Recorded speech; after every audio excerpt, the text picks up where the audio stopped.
దేవుని పిల్లలంగా ప్రార్థన చేయవలసినటువంటి బాధ్యత మనందరి మీద ఉంది. దేవునికి స్తోత్రం. ప్రార్థన చేయవలసినటువంటి యొక్క బాధ్యత, భారం అనేటువంటిది నిజంగా పరిస్థితులు అనేటువంటివి అసలు వాస్తవానికి మనం ఆలోచన చేస్తుంటే చాలా ప్రతికూలతలు ఎదురవుతూ ఉన్నాయి. తర్వాత ఏంటంటే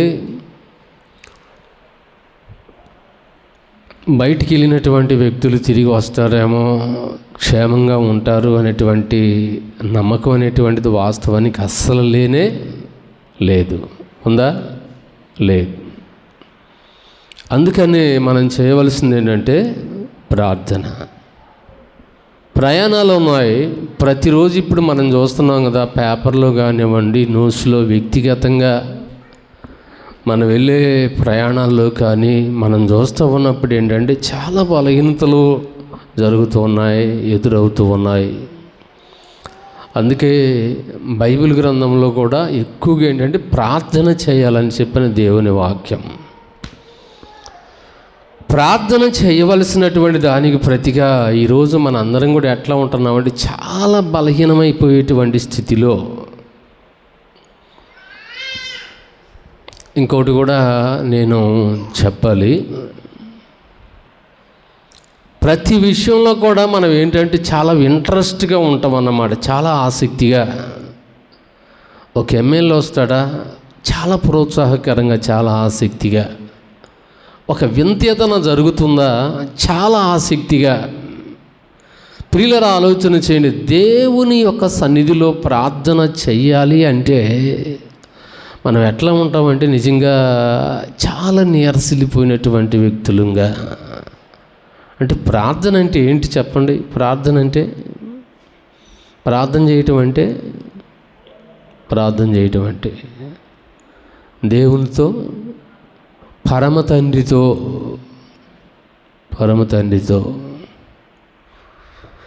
పరలోక సంబంధమైనటువంటి ఒక సంగతిలో భౌతికంగా ఈ లోకంలో ఒక వ్యక్తిగా నీవు నేను మన అందరం కూడా తిరుగుతూ ఉన్నాం కాబట్టి ప్రియులారా, ఆలోచించండి. చాలా సంగతుల వాస్తవానికి మనకి ఎదురవుతూ ఉన్నప్పుడు వాటి విషయమై దేవుని పిల్లలుగా మనం చేయవలసింది ఏంటంట, వాటన్నిటినీ ఎదుర్కోవాలంటే ప్రార్థన మనకు అవసరమైనది. దేవునికి స్తోత్రం. చెప్పండి గట్టిగా. అట్లా నిద్రపోయినట్టు చెప్పకూడదు అన్నమాట. ప్రభువును దేవునికి స్తోత్రం అన్నప్పుడు ఏంటంటే ప్రభువును స్తుతించుటంటే మన వాడికి ప్రతి దానికి కూడా ప్రభు దాన్ని ఆమేనని చేస్తూ ఉంటాడు అన్నమాట. ఆసక్తి లేని వారిగా ఉండకూడదు. అందుకే పౌలు భక్తుడు ఒక మాట అన్నాడు, మీరు ఆసక్తి విషయంలో మాంద్యులు కాక ఆత్మయందు ఎట్లా ఉండాలి చెప్పండి, తీవ్రత గలవారై. అక్కడే ఒక మాట ఉంది, ప్రార్థన యందు ఏం కలిగి ఉండాలంట, పట్టుదల కలిగి ఉండాలంట. రోమిలికి రాసిన పత్రిక 11వ అధ్యాయంలో ఉంటుంది ఆ మాట. చాలా అద్భుతమైనటువంటి మాట. ప్రార్థన నీ జీవితాన్ని ప్రభావితం చేయగలిగేటువంటిది. ఎందుకంటే దేవుడు ఈ లోకాన్ని విడిచి వెళ్ళిపోయేటప్పుడు యేసు ప్రభు చాలా అద్భుతమైన సంగతులు చెప్పాడు. తనను ప్రేమించినటువంటి శిష్యులు అనబడిన వారితో స్వల్పంగా, అంటే తక్కువ సమయంలో యేసు ప్రభు పరిచర్య చేసింది. ఎన్ని సంవత్సరాలు చేసినట్టు వాస్తవానికి ఇది మనందరం కూడా ఎరుగుదు, మనందరికి బాగా తెలుసు. 3.5 సంవత్సరాలే తక్కువ టైం సేవ చేశారు. తక్కువ టైం సేవలో చాలా అద్భుతమైన ఎక్కువ సంగతులు పరలోకాన్ని గురించి బోధించాడు. Praise the lord. ప్రభు చాలా సంగతులు బోధించాడు, చాలా సంగతులు. అందుకే ఉపమాన రీతిగా బోధిస్తూ దేవుడు చెప్పినటువంటి సంగతులన్నీ కూడా జరుగుతాయి అనేటువంటి ఉద్దేశంతో ప్రభు ముందుగానే బయలుపరిచి అంటూ ఉన్నాడు. మన ఆత్మీయ జీవితానికి చాలా దోహదపడాలని ప్రభు మనం ఎట్లా ఉండమన్నాడంటే, చెప్పకుండా చెప్పినటువంటి ప్రతి మాట కూడా వాస్తవానికి దేవుడు చెప్పిన మాట ఏ మాట కూడా నిరర్థకము కానేరదు. ప్రభు చెప్పిన మాటలన్నీ కూడా జరుగుతాయి అని దేవుని వాక్యం ఉంది. అందుకే మనం చదువుతూ ఉన్నాం కదా బైబిల్ గ్రంథంలో 32వ వచనాన్ని మనం చూస్తే, అవన్నీ జరుగు వరకు ఈ తరము గతింపదు. ఏంటి అంట, ఏమేం జరుగుతాయి అంట? దైవజనుడు అంటున్నాడు మొన్నోసారి, ఇంక దరిదాపు ఇంకా కొన్ని మాసాల్లోనే, కరెక్ట్గా అంటే కొన్ని నెలలలో ఇప్పుడు మనకు అన్నీ కూడా కొరతలు వచ్చేస్తున్నాయి. ఒకవైపు చూస్తే ఇటు పెట్రోల్ కొరత వస్తుంది, తర్వాత డీజిల్ కొరత వస్తుంది, తర్వాత రెండోది ముఖ్యంగా మనం ప్రతిరోజు వంట చేసేటువంటిది ఈ మధ్య దరిదాపు ఒక 10-15 సంవత్సరాలు, ఒక 10 సంవత్సరాలు పెట్టి, అంతకుముందు అయితే గ్యాస్ కనెక్షన్లు అనేవి కొంచెం తక్కువగా ఉన్నాయి. ఇప్పుడు వరకు వాస్తవానికి ఏంటంటే, గ్యాసు ఇంట్లో లేదనుకో, అయ్యా ఈ కట్టెల పొయ్యితో నేను చాలా ఇబ్బంది పడుతున్నారు లేదు చెప్పండి. కట్టెల పొయ్యి అవసరం లేదు నాయన, ఎట్టన చేయయ్యా, గ్యాస్ తీసుకుంటాయ్యా త్వరగా. గ్యాసు లేదే అన్నం డేగిస్ అనేటువంటిది పొయ్యి మీదకి పోవటంలా. అమ్మా ఎట్టనకట్ట రేపు మాపు లేకపోతే బుక్ చేసాం కదా, కొంచెం లేట్ అవుతుంది, 2-3 రోజులు తెస్తామని చెప్పని అన్నా కానీ లేదు, అవకాశం లేదు. ఏ విధము చేత గ్యాసు తీసుకుంటారా? గ్యాస్ వచ్చేంతవరకు భోజనం వండుకొని తినడానికి కూడా ఏమవుతుందంట, కాస్త బాధ అయిపోతుంది. చూడండి, ఆలోచన చేయండి. వీలైనంత త్వరలో గ్యాస్ కూడా ఏమైపోద్దంట, గ్యాస్ కూడా కట్ అయిపోద్ది, గ్యాస్ కూడా ఆగిపోద్ది, పెట్రోల్ ఆగిపోద్ది అంటున్నారు. నెక్స్ట్ ఇంకా 2-3 మాసాల్లో డీజిల్ ఆగిపోద్ది అంటున్నారు. ప్రియులారా ఆలోచించండి. తర్వాత యుద్ధం ఆగటల్లా, ఏమాగట్లేదంట, యుద్ధం ఆగటల్లా. ఇజ్రాయిల్ దేశానికి లేకపోతే యుద్ధం అనేటటువంటిది ఆగటల్లా, విరానికి భయంకరంగా జరుగుతూ ఉన్నాయి. ఒకవైపు చూస్తే చాలా యంత్రాలను కాల్చేస్తూ ఉన్నాడు. ప్రియులారా, దేవుని వాక్యం తూచ తప్పక అవన్నీ కూడా జరుగు వరకు ఈ తరము గతింపదు. చనిపోతాం అనుకుంటున్నారేమో, వాస్తవానికి చనిపోతూ ఉంటారు, బ్రతుకుతూ ఉంటారు, పుడుతూ ఉంటారు, చస్తూ ఉంటారు. చాలా జరుగుతూ ఉంటాయి. చాలా చూస్తూ ఉండాలి, చాలా జరుగుతుండాలి. యవన పిల్లలు ఈరోజు బైక్ ఎక్కితే అట్లా నడిపేది అర్థం కావట్లేదు. యవనస్తులండి, ఇంత టైంలో నిజంగా సైకిల్ నడపడం చేతకాల మాకు. చిన్న వయసులో, ఇంత వయసులో 10, 15, 12 సంవత్సరాలు, 13 సంవత్సరాలు, దగ్గర 14 సంవత్సరాలు, 15 సంవత్సరాల వయసు వచ్చి అంతవరకు సైకిల్ నడపడం మా చేతకాటల్లా. ఇప్పుడు 10, 12 సంవత్సరాల పిల్లలు, ఇంత పిల్లలు, వాడికి 15 సంవత్సరాలు వయసు ఉందో లేదో, ఇక బైక్ ఎక్కితే మామూలుగా పోవటల్లా. ఇక్కడనే కూర్చొని ప్రతిరోజు మనం చూస్తూ ఉంటే ఇట్లా వైపు వెళ్ళిపోతుంటారు. మొన్న ఒక పిల్లోడు పట్టుకున్నాడు, అక్కడ చిన్న స్పీడ్ బ్రేక్ ఉంది, అక్కడ కట్ట ఉంది. ఆ కట్ట దగ్గర కూడా ఎట్లా కంట్రోల్ చేయాలో అతనికి అర్థం కావట్లేదు. ఆ పిల్లోడికి పెటామని శబ్దం వచ్చింది, పడ్డాడు కావాలనుకున్నాను నేను. పట్టుకోవడం దరిదాపు 70-80 స్పీడ్ మీద పట్టుకోండు. వాడు వయసు చూస్తే ఎంతోడు, అంత 12-13 సంవత్సరాల వయసు. బండి ఆపగలిగే వయసు అయినా చెప్పండి ఏమ్మా, బండి ఆపగలిగే వయసు. బండి భయంకరమైనటువంటి ఆ రోజుల్లో మనం ఉన్నామండి. రాత్రి నేను కిరణ్ మేమిద్దరం వేరే ప్రాంతానికి వెళ్ళి మేమిద్దరం వస్తున్నాం టైంలో మాటూరులో జరిగింది. మాటూరులో మేమిద్దరం అట్లా వస్తున్నాం. మాటూరు సర్వీస్ రోడ్లో, హైవేలే కాకుండా సర్వీస్ రోడ్డు పక్క రోడ్డు ఉంటుందన్నమాట. చిలకలూరుపేట నుంచి మేమిద్దరం వస్తుంటే మరి ఎట్లా గుద్దుకున్నారో ఏమో ఇద్దరు, 2 బైకులు, యవనస్తులే, యవన పిల్లలు. ఇద్దరేమో అల్లదికి అంత దూరాన్ని బయట ఉన్నారు, ఆ మూలలో పడి ఉన్నారు అనమాట, కంప్యూటర్ దగ్గర పడి ఉన్నారు, బైకు ఇద్దరు అక్కడే పడిపోయి ఉన్నారు. ఒక పిల్లోడే ఒక్కడేమో అదిగా వెనక అదిగా ఆ మూలన అంత దూరంలో పడిపోయాడు. 2 కాళ్ళు అడిపోయినాయి, 2 చేతులు ఇడిపోయినాయి, తల పగిలిపోయింది, బ్లడ్ గారిపోతుంది. మరి ఆ అబ్బాయి చచ్చిపోయాడని అనుకున్నాం మేము. మరి చచ్చిపోయాడో బ్రతికున్నాడో వాస్తవానికి మాకైతే తెలీదు. మేము అక్కడ నిలబడలా, జనమంతా చుట్టూ గమ్ముకొని ఉన్నారు. ఇకేమి లేదు, మరి కోమాలోకి వెళ్ళిపోయాడు చచ్చిపోయాడు వాస్తవానికి మాకు తెలియదు. గుండెలు మాత్రం గుబోలుమన్నాయి మా ఇద్దరికి.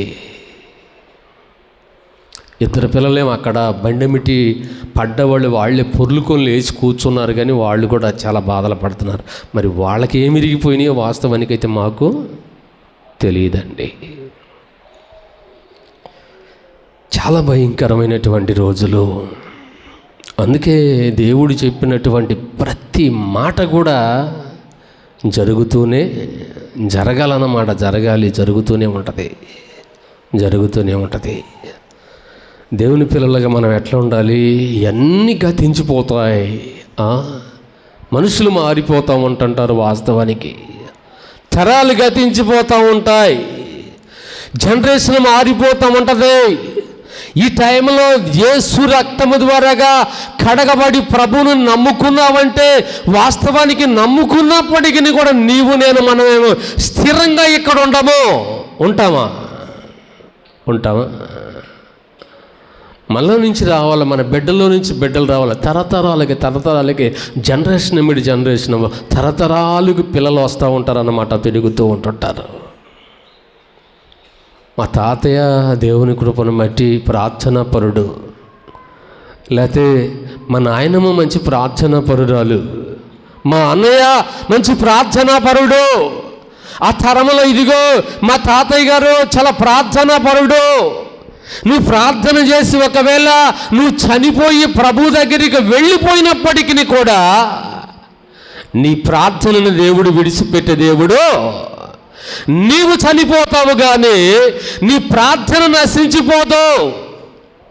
నీవు చనిపోతావు కానీ నీ సాక్ష్యం నశించిపోదు.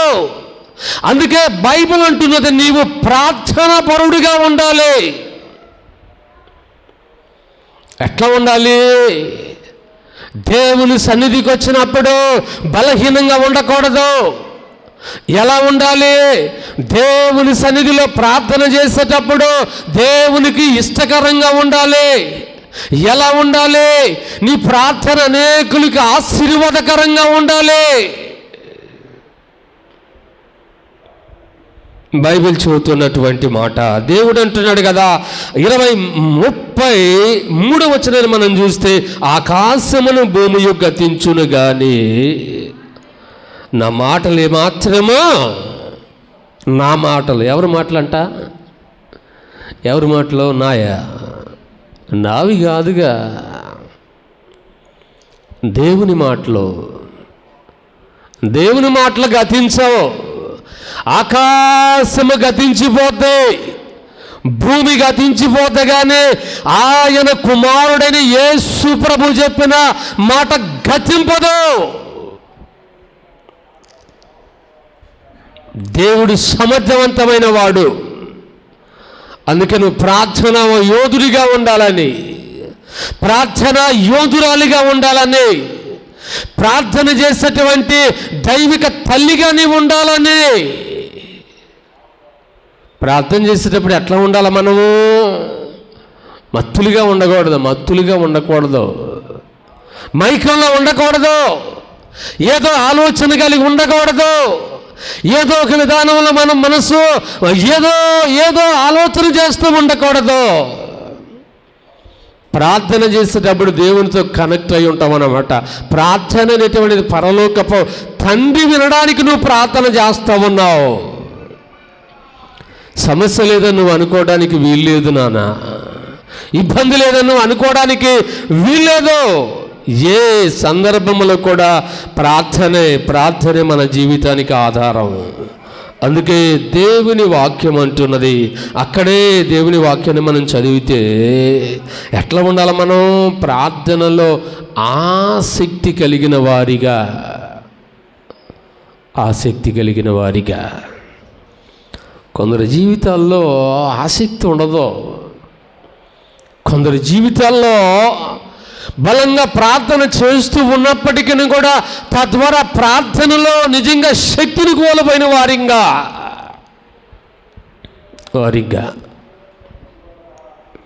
ఒక వ్యక్తి నిజంగా ప్రార్థన చేస్తూ వెదుగుతూ బలంగా ప్రభువును బట్టి కొనసాగుతూ ఉన్నాడు అనుకో, సాతానుగాడు ఏం చేస్తున్నాడంటే వాడు కుయుక్తి పరుడు కాబట్టి వాడు చేసే పని ఏంటంటే ఎవరి ద్వారా ఒకరి ద్వారా ఏదో ఒక బలహీనమైనటువంటి మాట తీసుకొచ్చి పెడతా ఉంటాడు అన్నమాట. మాటలో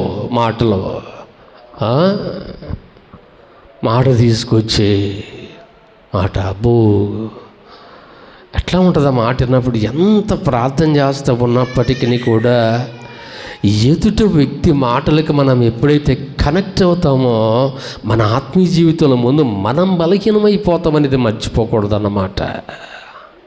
ఎవడో ఏదో చెబుతూ ఉంటాడు అన్నమాట.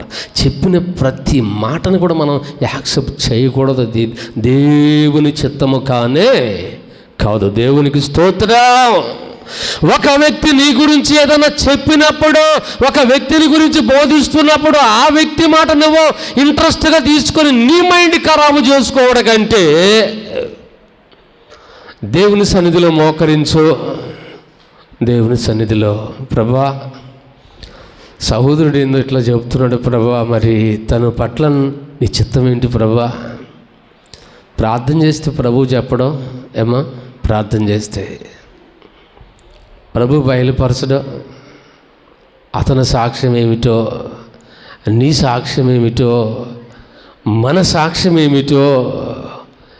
ఈరోజు చాలామంది బిడ్డలు బలహీనులైపోతున్నారు అన్నమాట. బలహీనులైపోతున్నారు. నిరాశ, నిస్పృహ, ప్రార్థన చేయవలసినటువంటి దానికి ప్రతిగా బలహీనపడిపోయి ఏదో ఆలోచన కలిగి దేవుని నడిపింపు ఎట్లా వస్తుంది మనలో? దేవుని ఆత్మీయత మనలో ఎలా ఉండగలుగుతూ ఉంటుంది? మనుషుల వైపు మనం చూడొద్దండి, దేవుని వైపు. అందుకే అక్కడ రాయబడుతుంది కదా, వెళ్దామని ఎప్పటికప్పుడు, తర్వాత సంగతి వెళ్దాం.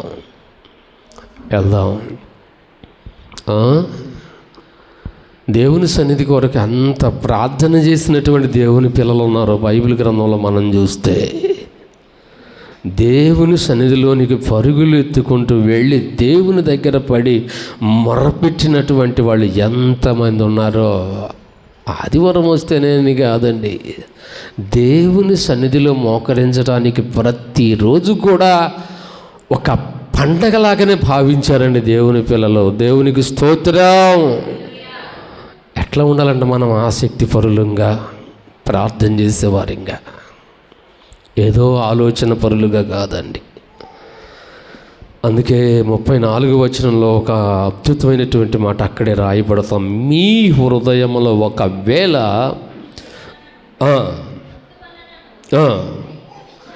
ఐకిక విచారము వలనను మందముగా ఉన్నందున ఆ దినము అకస్మాత్తుగా మీ మీదకి ఉరి వచ్చునట్టు రాకుండా మీ విషయమై మీరు జాగ్రత్తగా, మీ విషయమై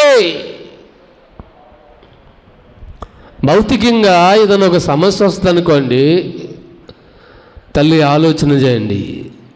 ఏదో ఒక శోధన వస్తుంది అనుకోండి, దాని విషయంలో మనం ఎట్లా ఉంటాం చెప్పండి?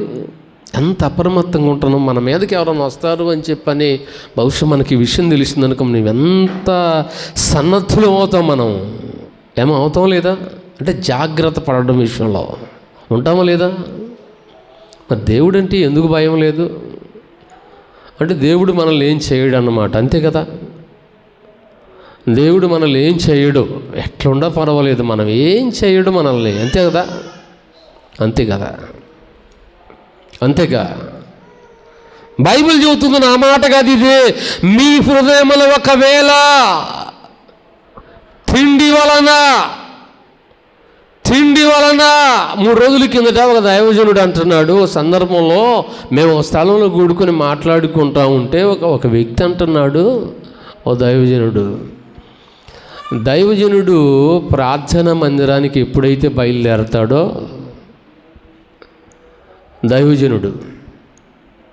దైవజనుడు ప్రార్థన మందిరానికి ఎప్పుడైతే బయలుదేరతాడో విశ్వాసులు అప్పుడే బయలుదేరతారంట. ఎక్కడికి?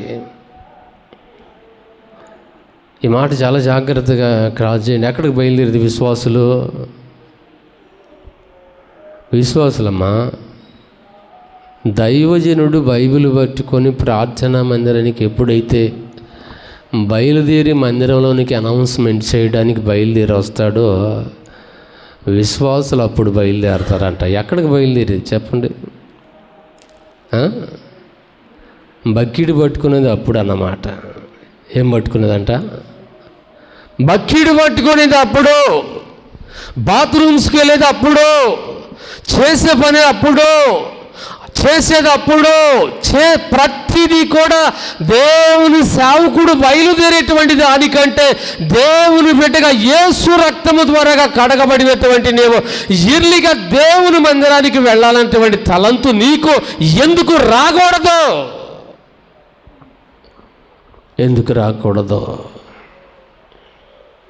ప్రార్థన చేయాలన్నటువంటి ఆలోచన నీకు లేదా? ప్రభువును స్తుతించుకోవాలనేటువంటి ఆలోచన నీకు లేదా? ఏం చేస్తున్నాం? జస్ట్ 1-2 నిమిషాలు లేక 3 నిమిషాలు లేట్ అయితే తలుపేస్తారేమో, గేట్ వేస్తారేమో. 2 నిమిషాలు లేట్ అయితే బస్సు దాటిపోద్దేమో. 2 నిమిషాలు లేట్ అయితే పరిణామాలు తీవ్రంగా ఉంటాయేమో. 2 నిమిషాలు లేట్ అయిపోతే ఏం జరుగుద్దో రానిరేమో. భౌతికంగా ఎంత భయపడుతూ మన జీవితాలను ముందుకు కొనసాగిస్తూ ఉన్నప్పుడు 2 నిమిషముల ముందుగా దేవుని మందిరంలోనికి రావడానికి ఎంత అశ్రద్ధో, ఎంత నెమ్మదిగా. ఆదివారం కదా, ఆదివారం అయినా ప్రశాంతంగా కాస్త భోజనం చెయ్యాలా లేదా చెప్పండి? అబద్ధం అనుకోండి, చెప్పండి. చెయ్యాలా లేదా? ముందడికైతే ఆహారం తీసుకోవాలి. అన్నం తీసుకున్న తర్వాత చేసే పని ఏంటంటే మళ్ళీ కొద్దిగా అన్నం తింటాం మనం. అన్నం తీసుకున్న తర్వాత మనం చేసేది ఏంది? మళ్ళీ మంచం ఎక్కగానే మళ్ళీ మంచం ఎక్కిన తర్వాత వెంటనే కాస్త ఇక వడిచి పడతాడు అన్నమాట. ఏం చేస్తాడంట? కాసేపు అట్లా పండుకో అబ్బాయి పండుకో. దేవుని మహాకృపను బట్టి దేవుడు ఏదైనా ప్రేరేపించి మెలకువిస్తేనేమో ఉరి ప్రార్థన జరుగుతుంది. లేచి అట్నే కొట్టే ముందు ప్రార్థనకి వెళ్దామని ప్రేరేపణ వస్తుంది. లేదనుకో ఇంక ఇప్పుడు కాదులే. యోహన్ పాస్టర్ గారికి వాక్యం కూడా చెబుతున్నాడు. కాస్త వెనకపోయినా మళ్ళీ ఆయనతో ఏందంట ఇబ్బంది అవుద్దేమో. ఈసారి వరం దాకా గ్యారంటీ ఏమైనా ఉందా? ఏమ్మా ఈసారి వరం దాకా ఏమైపోతావో, ఎచ్చటకేగిపోతావో తెలియదురా మానవుడా, ఎరగవురా మానవుడా.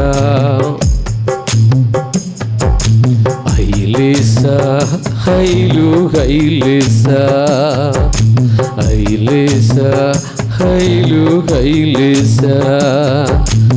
ఏ దినమో నీకు, ఏ గడియో నీకు, ఏ దినమో నీకు, ఏ గడియో నీకు తెలియదురా మానవుడా, తెలియదురా మానవుడా, ఎరగవురా మానవుడా, తెలియదురా మానవుడా. హైలేసా హైలు హైలేసా హైలేసా హైలు హైలేసా. ఈ లోక భోగాలు ఎంతో కాలముండవురా, ఈ లోక భోగాలు ఎంతో కాలముండవురా. యేసయ్య రాకడకు గురుతులన్నీ జరుగుచుండే, ఈ లోక భోగాలు ఎంతో కాలముండవురా. యేసయ్య రాకడకు గురుతులన్నీ జరుగుచుండే, నేడని రేపని వాయదాలేయకురా, నేడని రేపని వాయదాలేయకురా. వ్యర్థమైపోతావు ఓరల్నా, వ్యర్థమైపోతావు ఓరల్నా, వ్యర్థమైపోతావు ఓరల్నా, వ్యర్థమైపోతావు ఓరల్నా. హైలేసా హైలు హైలేసా. ఏ దినమో నీకు ఏ గడియో నీకు తెలియదురా మానవుడా, తెలియదురా మానవుడా, ఎరగవురా మానవుడా, తెలియదురా మానవుడా, ఎరగవురా మానవుడా, తెలియదురా మానవుడా. తెలియదు కదా, మనకి ఏం తెలుసా? ఉదయం లేచిన దగ్గర నుంచి కూడా ఏ క్షణము ఏ టయాన్ని ఏం జరుగుతుందో మనకైతే వాస్తవానికి తెలియదు.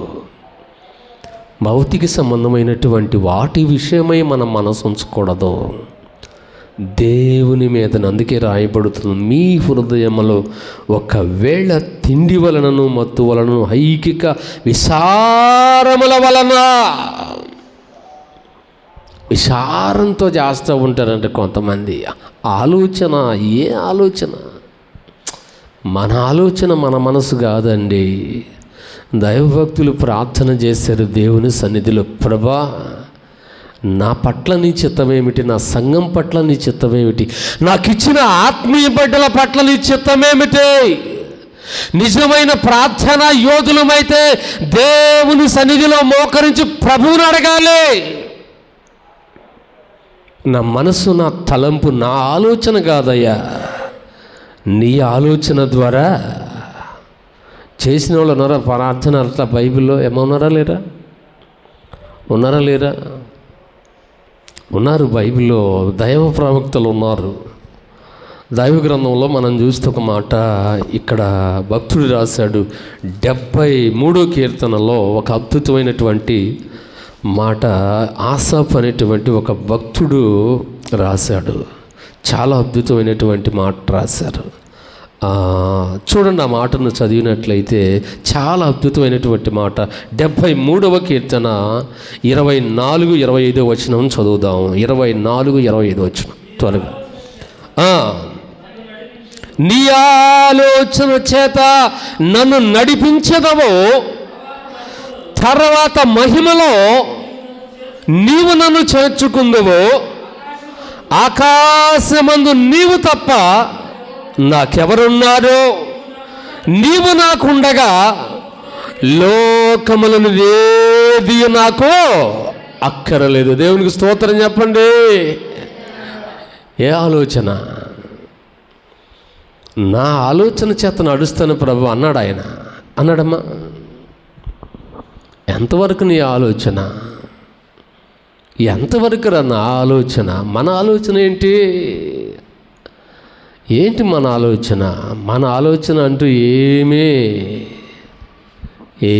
లేదు మన ఆలోచన.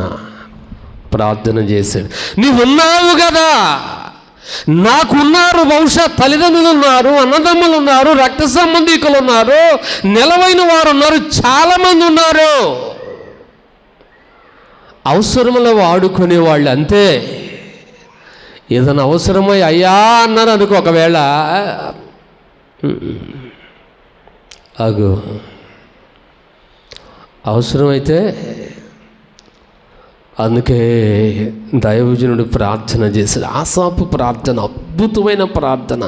ఈ ప్రార్థన ఎంత అద్భుతంగా ఉందో చూసినట్లయితే రాయబడుతుంది, నీ ఆలోచన చేత నన్ను నడిపించేదవో, తర్వాత మహిమలో నీవు నన్ను చేర్చుకుంటావు. తర్వాత మహిమలో నీవు నన్ను, నీ ఆలోచన చేత కరెక్ట్గా నేను నడవడానికి ఎప్పుడైతే నేను ఇష్టపడతానో, దేవుని ఆలోచన చేత నువ్వు ఎప్పుడైతే కరెక్ట్గా నడుస్తావో, తర్వాత ఎక్కడ ఉంటావంట? నీకు కావాల్సింది ఏంట్రా చెప్పు, నీకేం కావాలి? ఆస్తి కావాలా? ఇల్లు కావాలా? దేవుడు బహుశా నీకు ఏదైనా ఇస్తానని చెప్పిన అడిగాడు అనుకో, నాన్న నమ్మకమైనటువంటి ప్రార్థన చేసావురా, నువ్వు చేసావు, చాలా అద్భుతమైన ప్రార్థన చేసావు, పరిచర్యలో సహకరించావు, చక్కగా పాటలు పాడుతూ ప్రభువును స్తుతించావు, అన్ని విషయాల్లో బాగున్నావు, నీకు ఏం కావాలని చెప్పిన ప్రభు ఒకవేళ నిన్ను అడిగాడు అనుకో, ఏం కోరుకుంటావురా? ఏం కోరుకుంటావు? ఏం కోరుకుంటావమ్మా? దేవుని దగ్గర నుంచి ఏం కోరుకుంటావు? ఏం అడుగుతావు ప్రభుని? ఏం అడుగుతారమ్మా?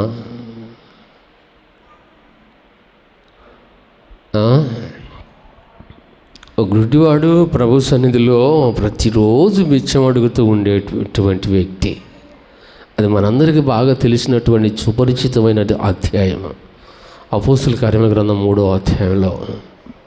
ఆ టైంలో వాళ్ళు వచ్చేసారంట, పేతురు, యోహాను, యాకోబు, వాళ్ళు ముగ్గురు వస్తే ఆయన అడుగుతూ ఉన్నాడు, అయ్యా ఏదన్నా కాస్త మీరు మాకు కాస్త సహాయం చేస్తే బాగుంటుందని చెప్పని అడిగితే, పేతురు అంటున్నాడు, ఎండి బంగారముల మా యొద్ద లేవయ్యా, మాకు కలిగిందే మీకు ఇస్తా.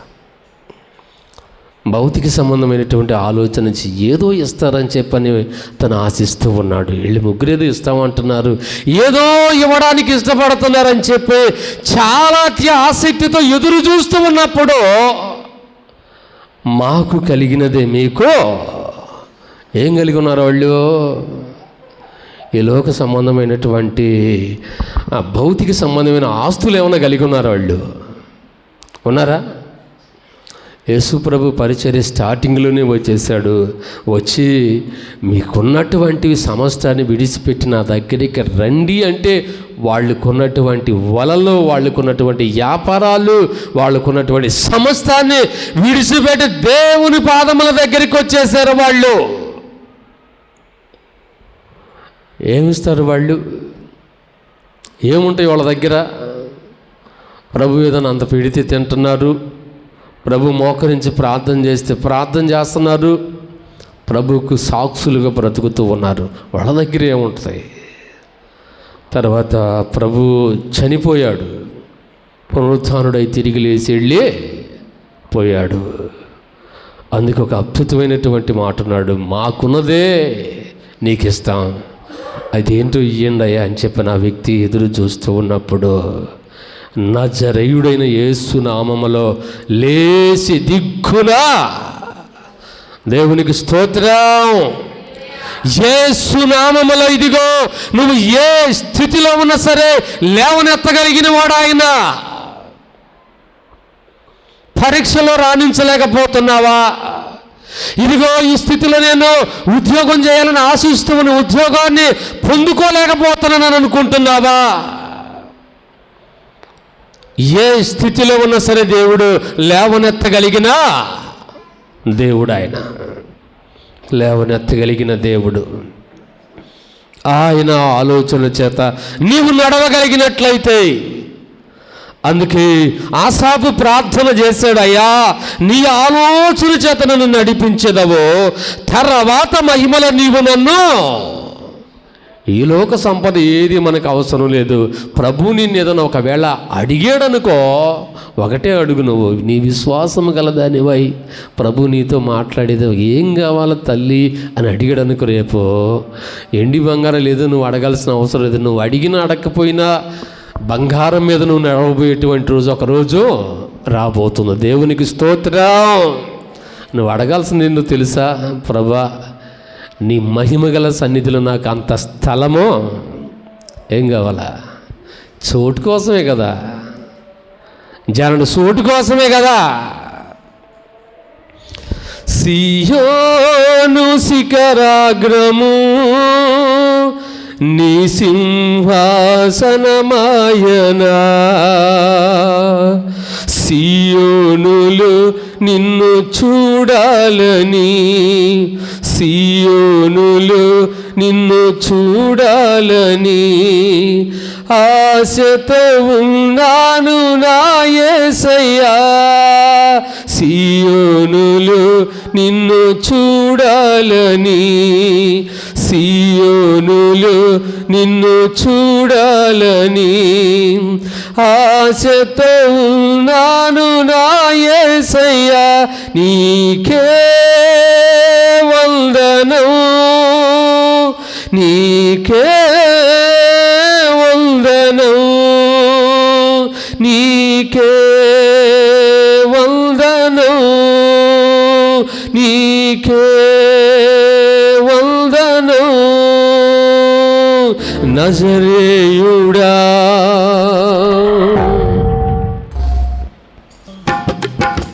నా యేసయ్యా, ఎన్ని యుగాలకైనా ఆరాధ్య దైవము నీవేనని గళమెత్తి నీ కీర్తిని సాటిదాం. నజరేయుడా నా యేసయ్యా, ఆకాశ గగనాలను నీ చేనకు కొలిచితివే,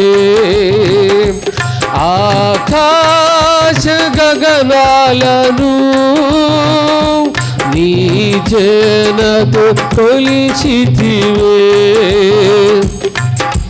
శూన్యములో ఈ భూమిని, శూన్యములో ఈ భూమిని వేలాడదీసిన నా యేసయ్యా, శూన్యములో ఈ భూమిని వేలాడదీసిన నా యేసయ్యా, నీకే వందనం, నీకే వందనం, నీకే వందనం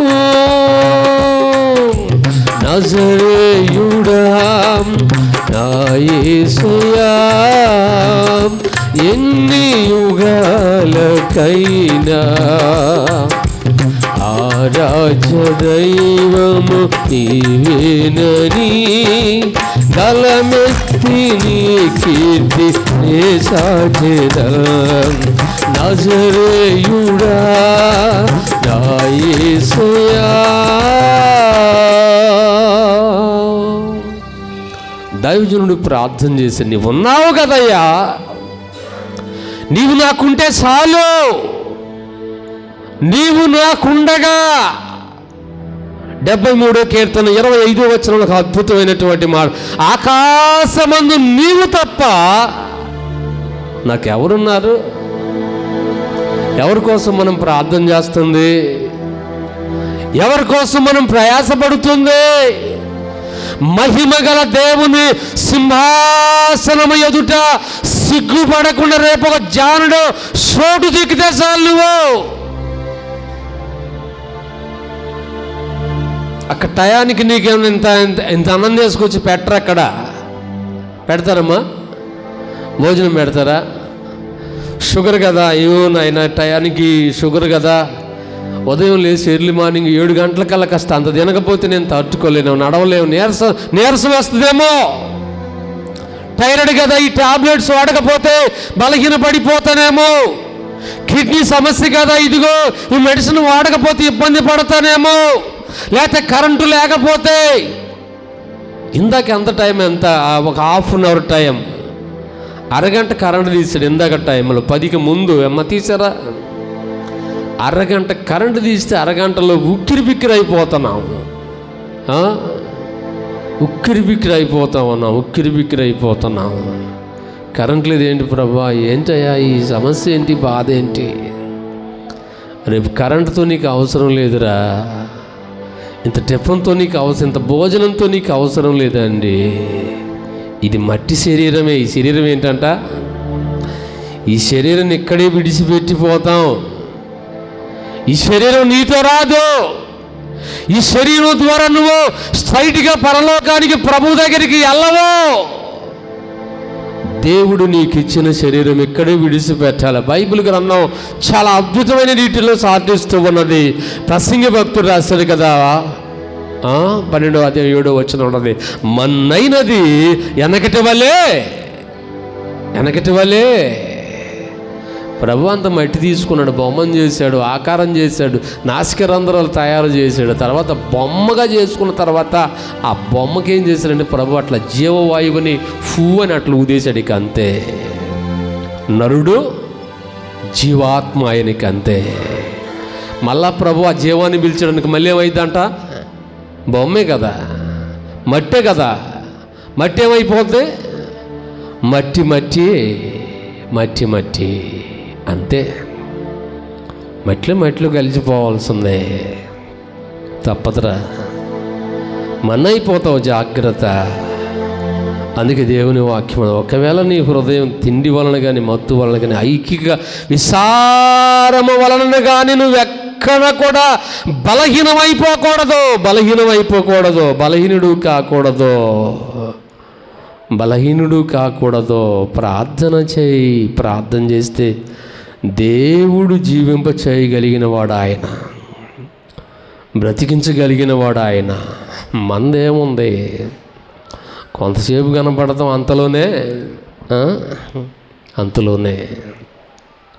అంతలోనేగా ఎప్పుడు పగిలిపోద్దో ఎవరికి, ఎప్పుడు ఏమైపోద్దో ఎవరికి కూడా తెలియదండి. కాబట్టి ప్రభువును నమ్మినటువంటి మన జీవితాలు ధన్యకరంగా ఉండడానికి ఇష్టపడదాం. దేవుని మీద ఆసక్తిని పెంచుకుందాం. దేవునితో మన మమకారాన్ని పంచుకుందాం. దేవుని పిల్లలంగా మన అందరం కూడా ఆసక్తి కలిగి ఉందాం. ప్రభు ఎప్పుడు వస్తాడో ఎవరికి కూడా తెలియదండి. ఆయన రాకడా, తర్వాత మన పోకడా, అది ఎప్పుడు ఏం జరుగుతుంది మనకి తెలుసా? ఎంతోమంది ఎంతోమంది దగ్గరికి వస్తారు, ఎంతోమంది ప్రేమించినట్టు ఉంటారు. తర్వాత ఎవ్వరు కూడా నీకు ఏదైనా అవసరమైతే నీ అవసరాలు వచ్చి ఆదుకునేవాడు ఒక ఆయన ఉన్నాడు. దేవునికి స్తోత్రం. ఈ నీటి బుడగ లాంటి జీవితాల్లో మన జీవితాలు చాలా జాగ్రత్తగా ఉండినట్లయితే దేవుడు మనతో ఉంటాడు. మన కోసం తన సర్వస్వాన్ని ఆరబోసాడు కదా. ప్రభు కోసం జీవిద్దాం, ప్రభు కోసం బ్రతుకుదాం. ఆవిరి వంటి ఈ జీవితాల్లో ఐకిక విసారం వలన మన మీద ఆలోచన చేయవలసిన అవసరం ఉంది. మన హృదయాన్ని దేవుని కోసం మనం కట్టుకుందాం. దేవునికి స్తోత్రం. హల్లెలూయా.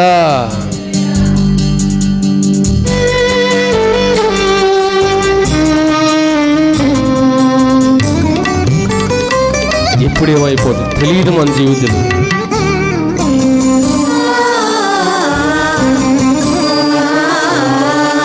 కొంతసేపు కనబడి అంతలు మాయమయ్యి ఆవిరి వంటిదిరా నీ జీవితం. లోకాన కాదేది శాశ్వతం. కొంతసేపు కనబడి అంతలు మాయమయ్యి ఆవిరి వంటిదిరా నీ జీవితం. లోకాన కాదేది శాశ్వతం.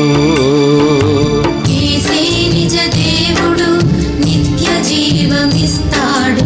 మరణమైన జీవమైన నిన్ను విడువడు.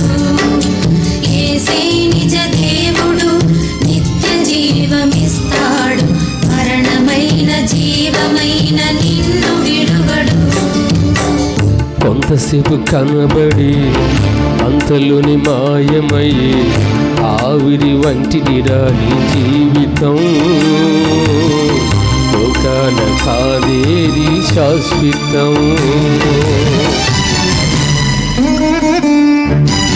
స్థిరపరుచుకున్న మన జీవితాలు ఎప్పుడు ముగిసిపోద్దో మనకైతే వాస్తవానికి తెలియదు. నీ వాళ్ళు నీ దగ్గరికి వచ్చి నిన్ను ప్రేమించినట్టు ఉంటారు.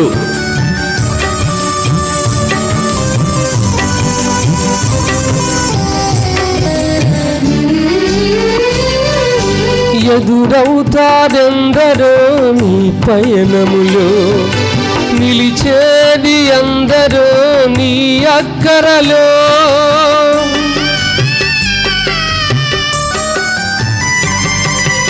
ఎదురవుతారెందరో నీ పయనములో, నిలిచేది అందరూ నీ అక్కరలో. వచ్చేదెవరు నీతో మరణము వరకు, వచ్చేదెవరు నీతో మరణము వరకు. ఇచ్చేదెవరు ఆపై నిత్య జీవము నీకే.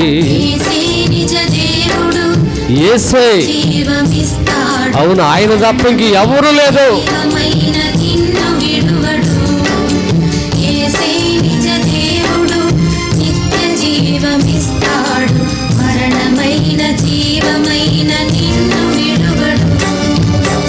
కొంతసేపు కనబడి అంతలోని మాయమయ్యి ఆవిరి వంటిదిరా నీ జీవితం. లోకాన కాదేది శాశ్వతం. అంతే. కాబట్టి దేవుని కోసం మన హృదయాలను మనం సిద్ధపరుచుకుంటూ ప్రభు సన్నిధిలో ప్రతినిత్యము కూడా ప్రార్థన కలిగి ప్రార్థనే. చివరిగా ఒక్క మాట మనం చదువుకొని ప్రార్థన చేద్దాం. 21వ అధ్యాయము 36వ వచనాన్ని మనం చూసినట్లయితే, లోకాసు వార్త 21వ అధ్యాయము 36వ వచనాన్ని మనం చూసినట్లయితే, కాబట్టి మీరు జరగబోవు వీటినెల్లను తప్పించుకొని మనిషి కుమారుని ఎదుట నిలవబడుటకు శక్తి గలవారగునట్లు ఎల్లప్పుడూ ప్రార్థన చేయుచు మెలకుగా ఉండుడని చెప్పిన. ఏం చెప్పాడంట ప్రభు? మీరు ఎవరంట? మీరు లోక సంబంధమైన సంగతులు కాదు తల్లి, భౌతిక సంబంధమైనటువంటి ఆలోచనలు కాదు, ఎల్లప్పుడూ ఆయన రాకడ ఎప్పుడు వస్తుందో వాస్తవానికి మనకు తెలియదు గనక దేవుని రాకడికి ఎన్నో సంగతులు, ఎన్నో సూచనలు, ఎన్నో వింతలు జరుగుతూ ఉన్నాయి. జనం మీదకి జనము, రాజ్యం మీదకి రాజ్యము, గొడవలు అన్నీ కొదువైపోతున్నాయి. తినడానికి కూడా కొదువైపోతాను. తినడానికి ఏం పర్వాలేదు, పండుతున్నాయి అనుకుంటున్నాయి. పంట కూడా పండదంటే ఇక పంటలు కూడా పండవు. ఇక పంటలు కూడా పండకుండా పోయేటువంటి టైం అవుతుంది. పండుతుని దేవుని మహాకృపను బట్టి పండుతూ ఉన్నాయి కానీ పండించేదానికి కూడా విరామం ఉండలేదంట. విరామం. అయ్యగారు ఒక మాట చెప్పాడు మెసేజ్లో, చెప్తూ ప్రతి నిన్న ఉదయకాల సమయంలో ఒక మెసేజ్ పెడితే ఆ మెసేజ్లో ఒక అద్భుతమైన మాట చెప్పాడు.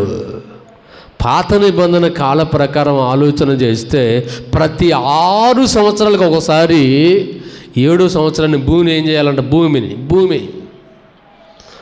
ఏం చేయాలంట? వదిలేయాలన్నమాట, పండించకూడదు అన్నమాట. ఆ సంవత్సరం పండియకూడదు, ఒక సంవత్సరం గ్యాప్ ఇవ్వాలంట. ప్రతి 49 సంవత్సరాలకు ఒకసారి అట్లా గ్యాప్ ఇవ్వాలంట. ఒక్క సంవత్సరం కూడా ఇది. ఈ సంవత్సరం దేవుని కృపను బట్టి పంట చాలా అద్భుతంగా పండింది అనుకో, బీపీటీ వేసాం కాబట్టి ఒక 40 బస్తాలు అయినాయి. మళ్ళీ దాళం వేస్తే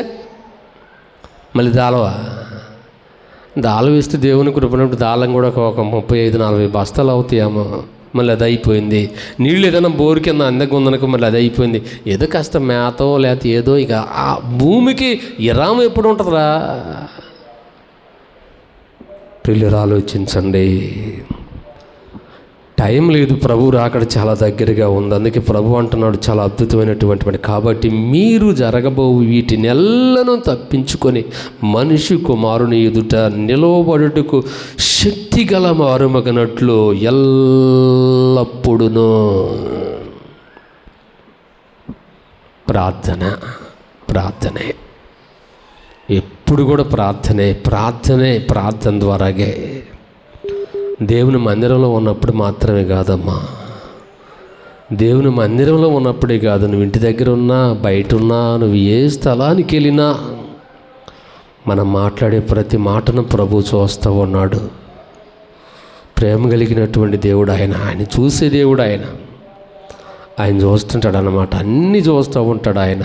కాబట్టి దేవుని మాటలను మన హృదయంలోనికి తీసుకొని ప్రార్థన చేస్తూ నీ రాకడికి నేను ఆయత్తపడేటటువంటి కృప నాకు దయచే ప్రభు అని మనందరం ప్రార్థన చేస్తూ ప్రభువును బట్టి ఎప్పుడైతే సంతోషించేవారిగా ఉంటామో